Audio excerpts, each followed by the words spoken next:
Hi everyone, it's Onyx, and today I saw it as my duty to do a deep dive into the actual story of Thanksgiving.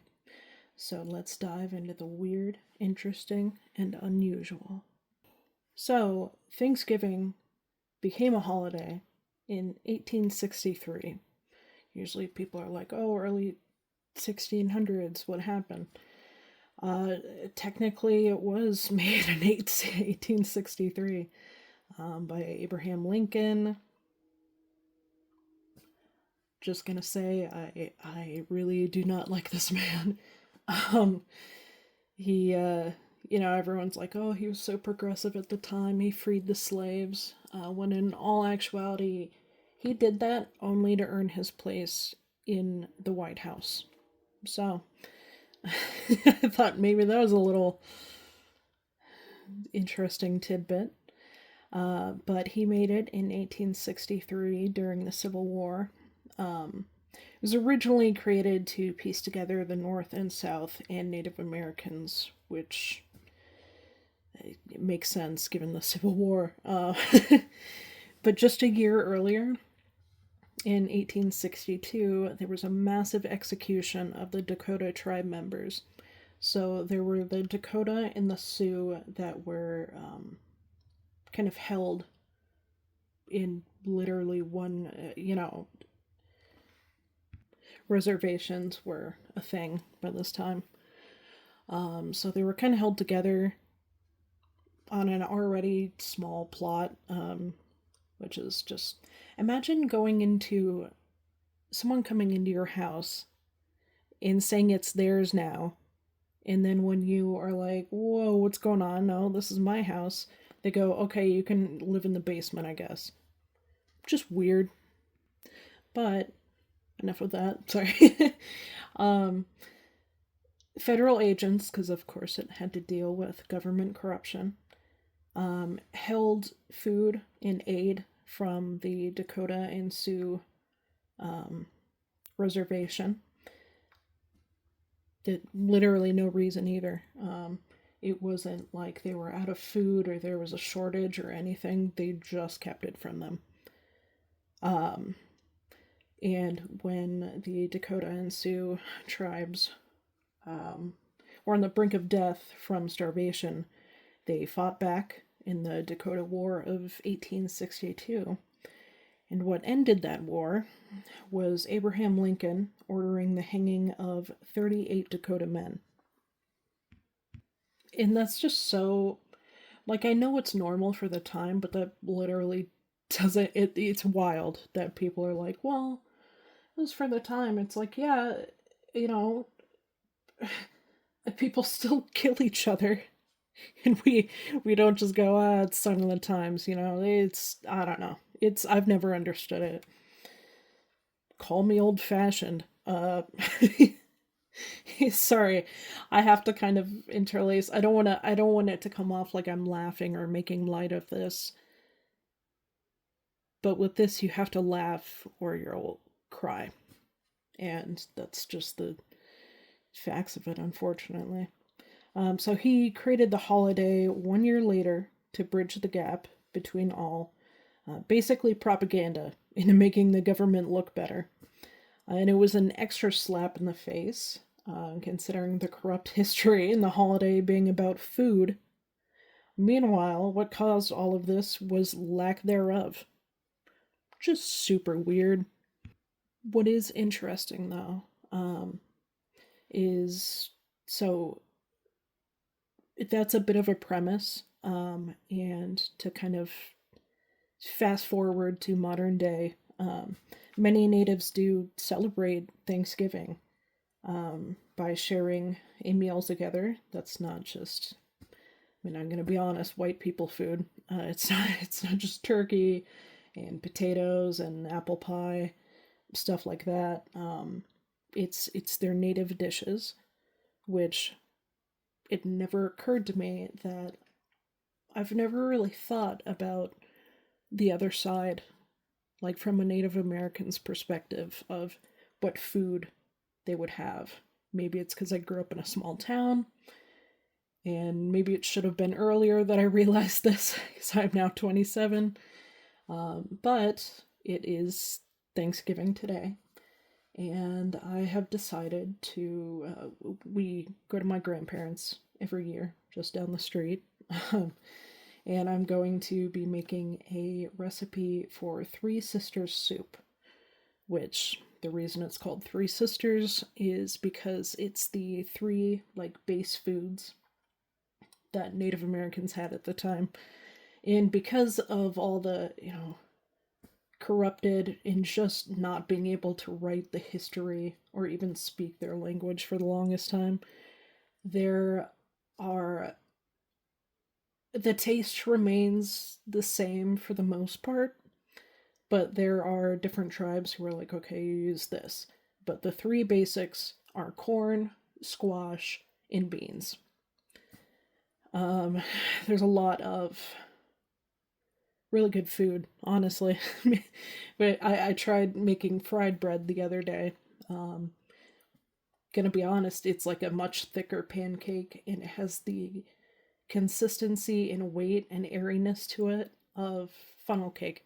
And you can either use it for like bean paste. It's kind of like a crepe. You can use it for like anything. Um, Personally, I like to add a little bit of vanilla and put powdered sugar over the top, and it really does. It honestly tastes a bit better than funnel cakes. I will also be putting that recipe in the description. But so sorry for that tangent. I had to get through that before I forgot. But yeah, as I was saying, many natives celebrated by sharing a meal together, but don't even pretend it's about the false history, which I totally agree and is also honestly just a power move. Imagine that. Knowing the actual history and not even acknowledging the awful people who created it. Being like, yeah, this is about togetherness. Fuck you guys. Like, I don't know. I find that very interesting. Many have a deep understanding of how awful the holiday is, and how manipulative it is, almost erasing the genocide before and after the creation. And just kind of also, in modern times, we're talking, fast forwarding from 1620. Thanksgiving is more a grieving period for many Native Americans, which uh, a lot of different tribes meet at Coles Hill, which is near Plymouth Rock in Massachusetts, to grieve the past 400 years of devastation. And that is such a depressing thought. Like, I'll never understand that because I'm white. Like, I'm not going to say I'm not, like, targeted in some aspects because I am LGBT, disabled, and AFAB. So going on to the actual story and the history and everything outside of when it was created, and we're gonna go into why it was created. We already talked about that, but what actually happened. So in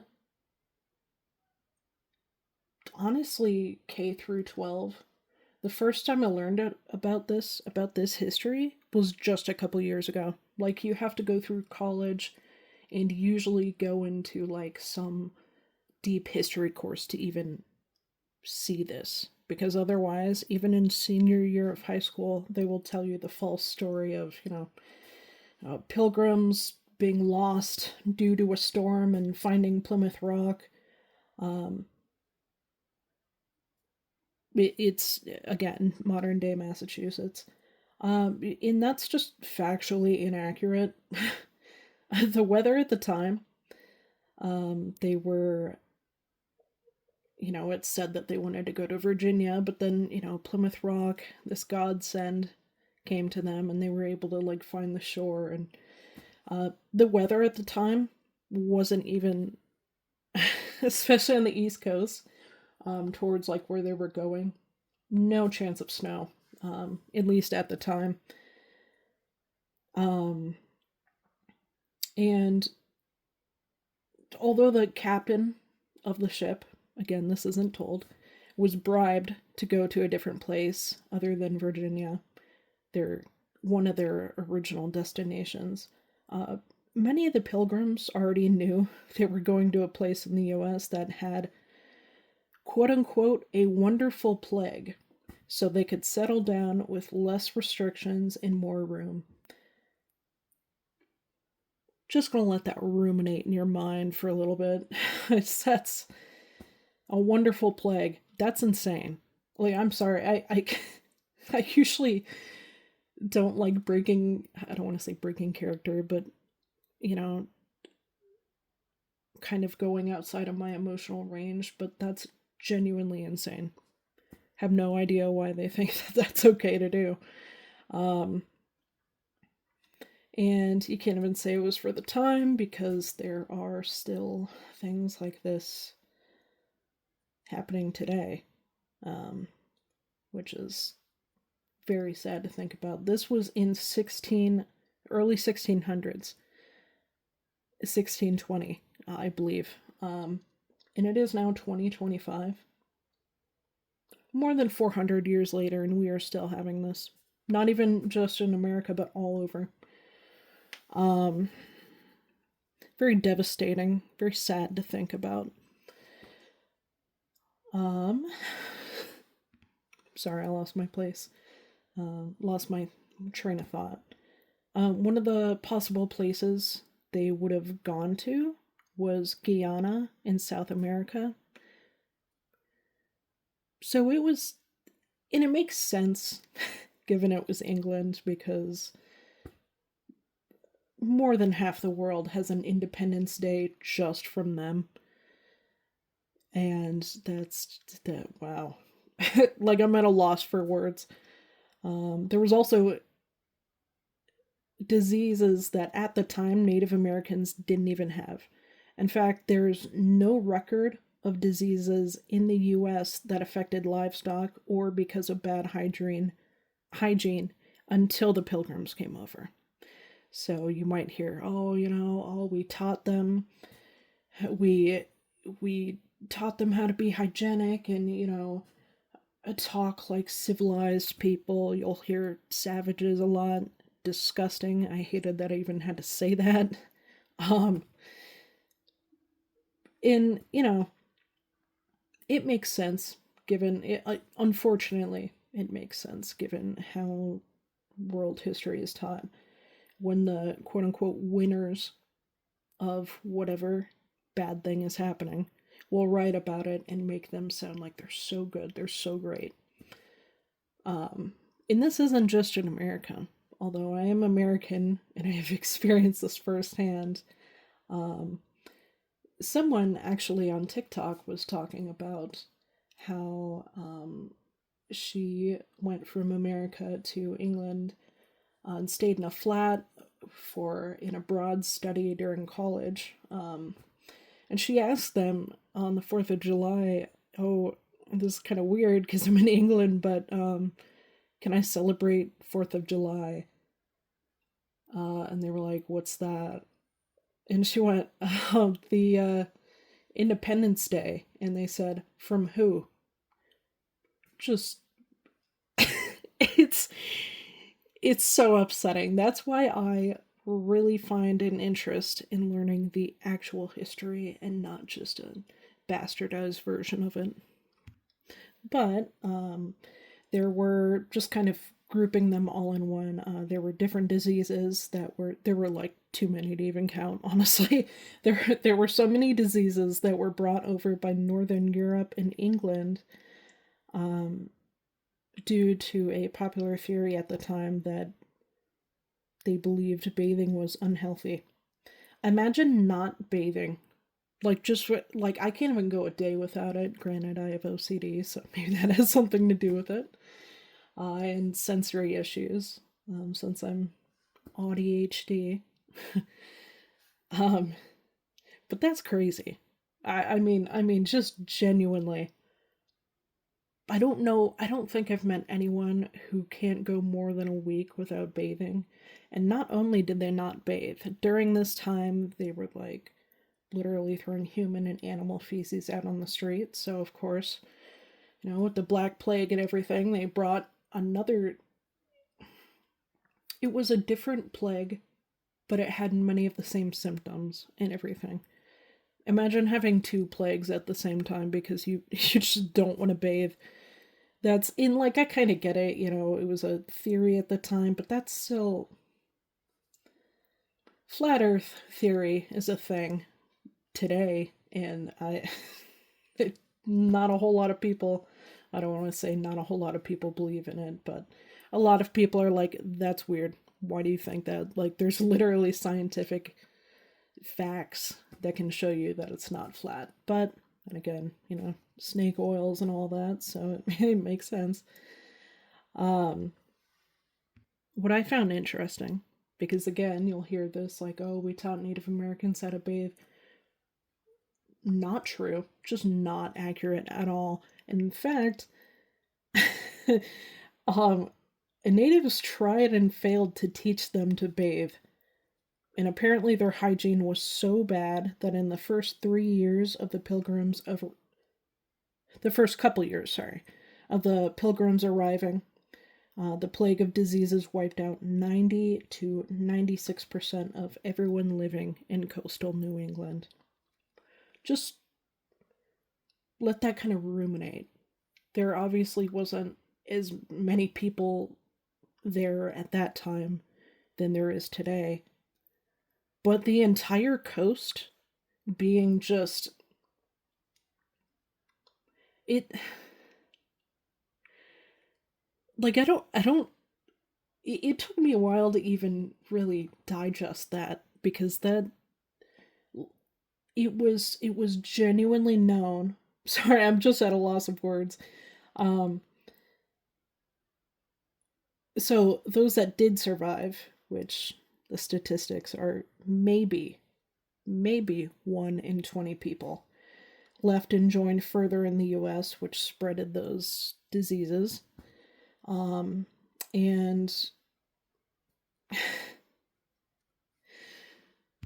sorry, I'm letting my emotions get to me, which I should, but this is a podcast, it can't be screaming and all that. Those who did survive of the tribes and everything were taken into slavery, trafficked, just genuinely some of the worst stuff, just honestly ever. And many pilgrims, actually, not only it wasn't enough that they, first of all, you have to smell that. I don't know, maybe it's me and my sensory issues, but oh my god, I could never. So, apologies. You might hear the neighbor's dogs in the corner. In the other yard. Again, my apologies. But, so, not only was it not enough to steal food, steal land, be stinky, that's like the least problematic thing, or bring a literal plague and a plethora of different diseases that were only in Northern Europe and England at the time. But they said it was God's sign that Native Americans should die. So, with the quickly declining rate due to the fatality, pilgrims also took survivors, as I said before, as slaves. A little tidbit of information for just to really have it set in how fatal this just the plague, by the way, took out people. It was one of the fastest killing plagues ever recorded in humanity. Because so they'll, again, in history class, K through 12, and even some in college, they will tell you that, the pilgrims who came, colonizers, let's just call them what it is, the colonizers who came over, and were, apparently taught us all this stuff. Not only did they try to teach us how to bathe, but they also tried to, well, they successfully did, taught them how to kind of live off the land and things like that, especially since this was an entirely new, for the most part, entirely new landscape with new animals that had never been seen by those people before. Um, so they, even being starved and having, their lives threatened, and these people come over for no reason and telling them, and it's upsetting because I feel like, I mean, obviously, it's never been like this in humanity, but I feel like if you came over here and were just like nice and not demanding that you take their land or show up not showering probably most of your life, you would make a lot more friends than enemies, but I don't know. Maybe that's just my thought process. But the true story is that, well, and this is sort of talked about in history class, Native Americans helped teach us, again, how to live off land and everything. And one of the main people, again, do not teach us his name. Squanto, his name was actually Tisquantum. He ended up getting um, kidnapped and enslaved and sent back to England. Weirdly enough, given how um, these very same people persecuted Native Americans, the Catholic Church helped him escape for some reason. It was weird, but they helped him escape, probably because he was back in England, and they were like, bro, that's why we left. So he was there for a span of 3 years. And a year and a half or 2 years, I think, he was learning English.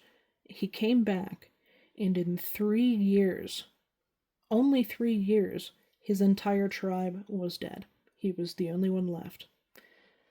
And Tisquantum is a big player in the history, even though it's not taught, as a general translator, someone who would help treaties between the pilgrims and different tribes, and was like one of the main orchestrators of teaching them how to live off the land.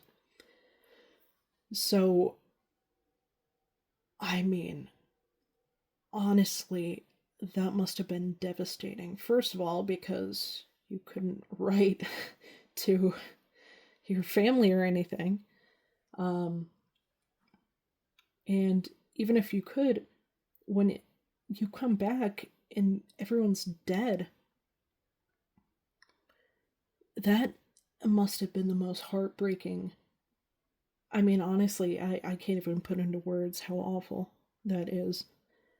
And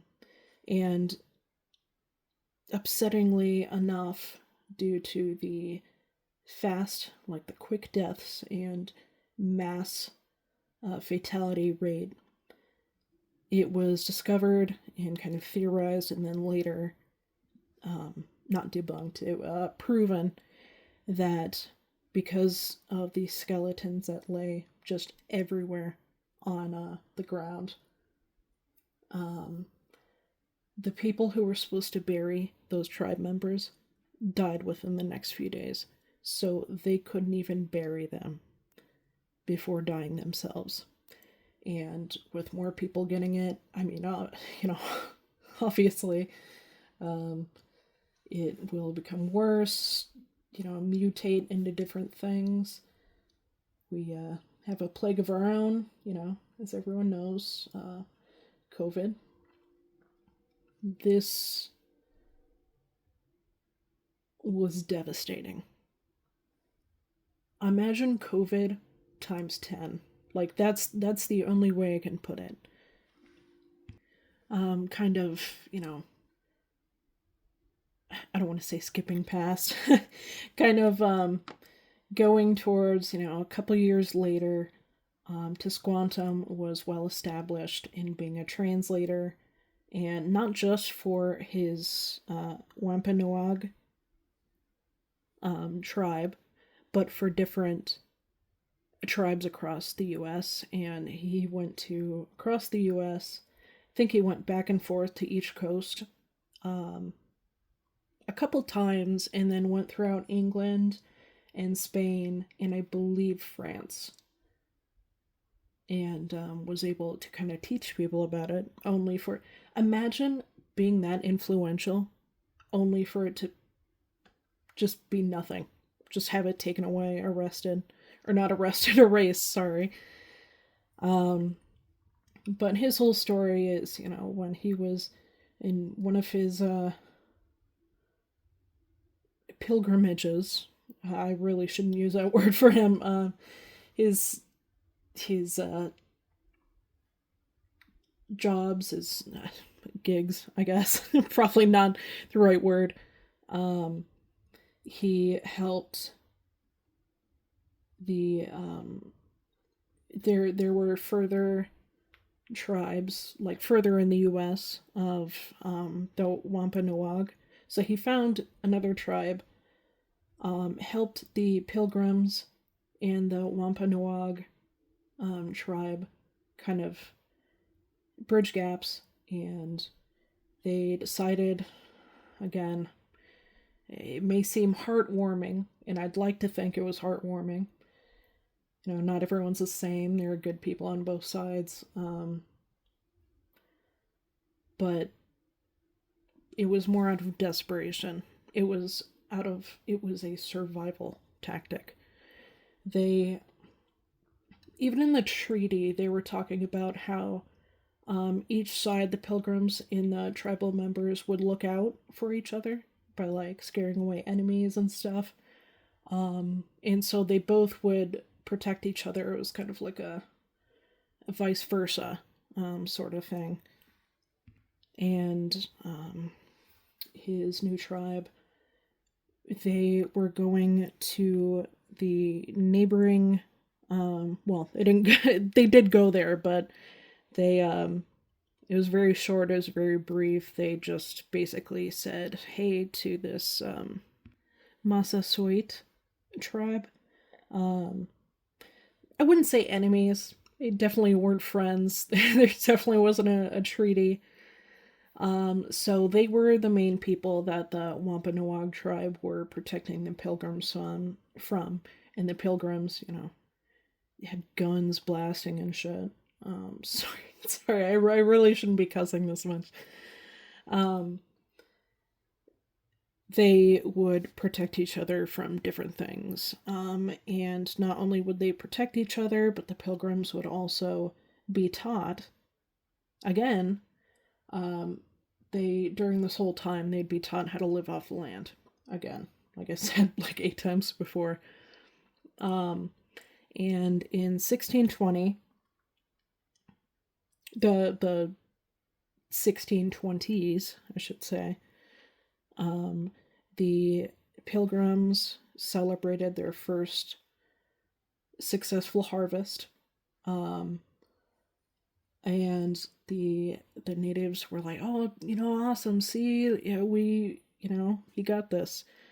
You know what they did for celebration? They are so American. Like even back then, they were so American. They fired guns in the air, which is so stupid. First of all, I mean, not that they were already in a war, basically. Well, I'd say a war. I guess it would be more like a Civil War Part 1 and then the actual Civil War. It,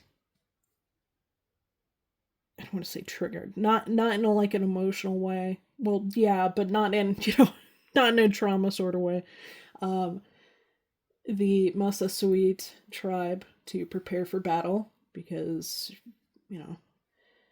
honestly, it makes sense when you hear guns firing by a group of people that you aren't okay with.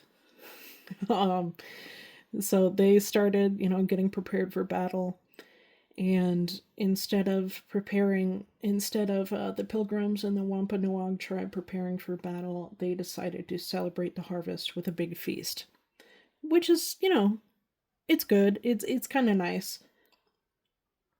It's still not nearly the best thing that could happen to them. Again, it was most likely a survival tactic. Like, they were going to starve, they were going to get killed by other native tribes who, honestly, don't even blame them. They did not trust the Pilgrims at all.